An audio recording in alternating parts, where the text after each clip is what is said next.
Cars, Sarah Förström.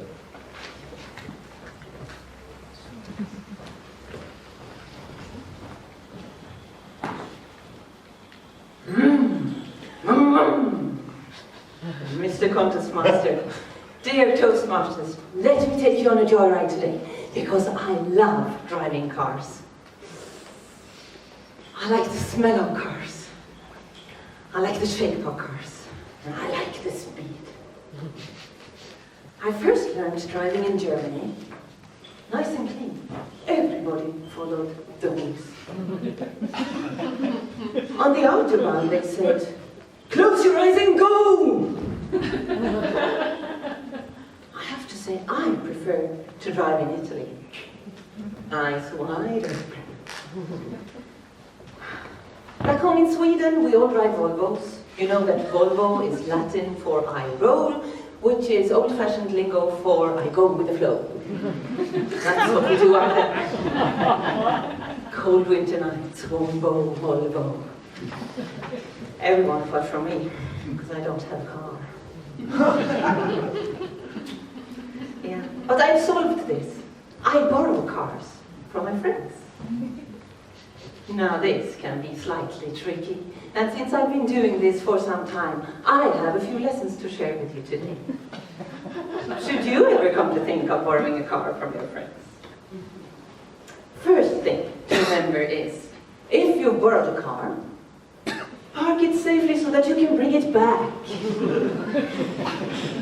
I got to borrow a car from my friend the other day. I went about my things, came back home, parked it, out of sight, out of mind, just like my husband. 2 days passed, and my friend came to visit. Now she was a little bit upset, and she said, "Sarah, why didn't you bring the car back?"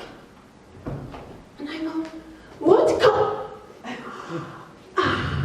And I look out of the window and I say, "Because I can't." And she says, "Why?" I say, "Because it's been towed away."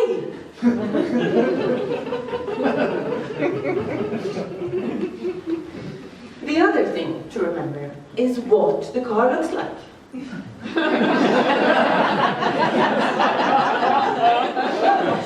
Just imagine, you get to borrow this car, you go to the supermarket, you're in a great hurry, you do your things in there and you come back running out. You run and sit back into your car and you stick the key in.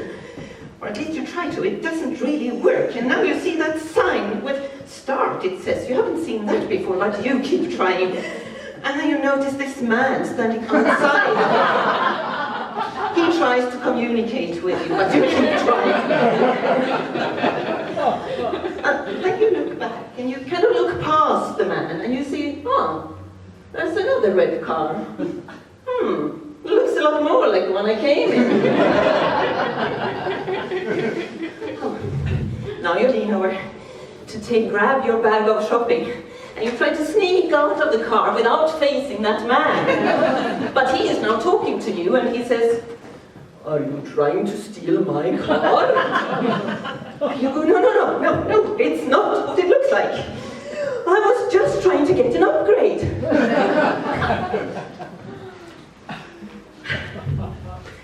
So what we're parking, what it looks like. Fuel. Last thing to remember, very importantly, fuel. Do we need petrol or do we need diesel? I know this. This is years ago. I went to the borrowed car, went to the petrol, no, not borrowed car that time, years ago, but went to the petrol station. Correct pump, I'm sure about this.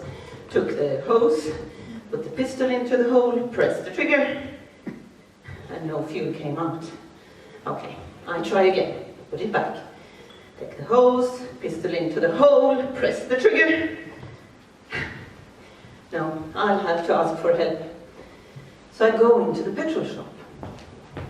"Hello there, can you please help me? Because there's no fuel coming out of pump number 3. You know what they tell me?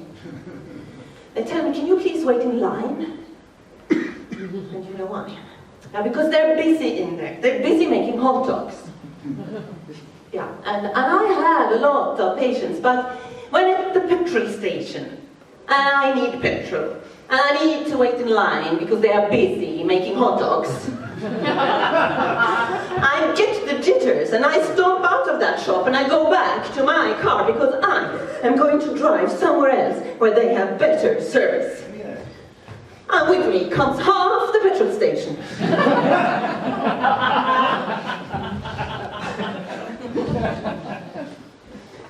That's the last time I had a car of my own. Or friends.